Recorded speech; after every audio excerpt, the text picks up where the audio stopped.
What's up, everybody? Got another review for you, and this time we are going to be talking about the movie Wuthering Heights. It is a romantic drama film that is inspired by Emily Bronte's 1847 novel of the same name. I have to admit that I'm not much of a fan of romance films, but after seeing all the talent that's in this movie, I am kind of eager to check it out, I guess.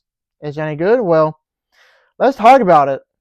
The movie story follows a passionate and tumultuous love story set against the backdrop of the Yorkshire moors, exploring the intense and destructive relationship between Heathcliff and Catherine Earnshaw.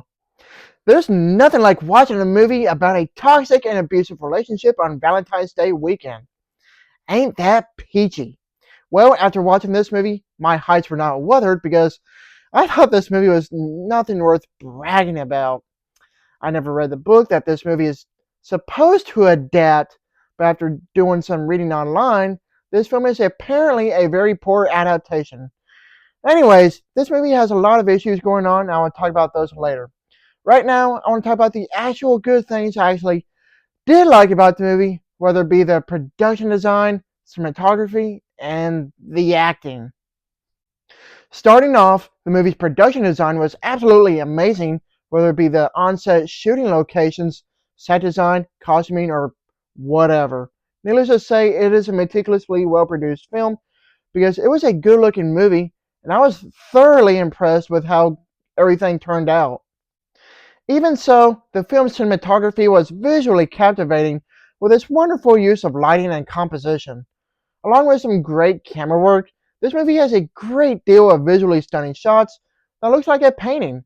To say that this is a good-looking movie is literally quite the understatement. As far as the acting goes, I thought both Margot Robbie and Jacob Elordi were great with what they had to work with. Margot Robbie delivers one of her best performances to date in this movie, and she shows quite the magnificent range. Jacob Elordi, I thought he was just as great as well.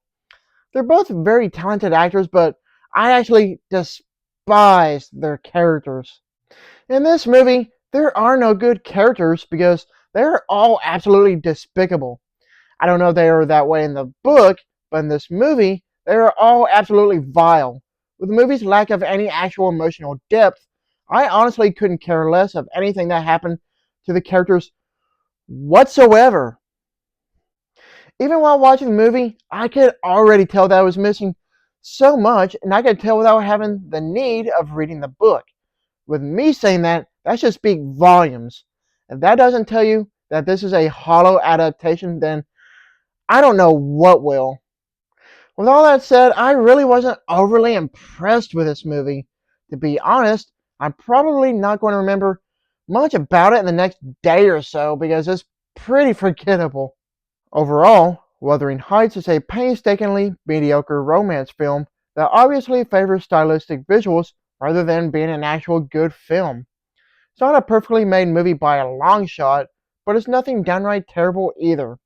It's safe to say that it's average at best. I give this movie a C.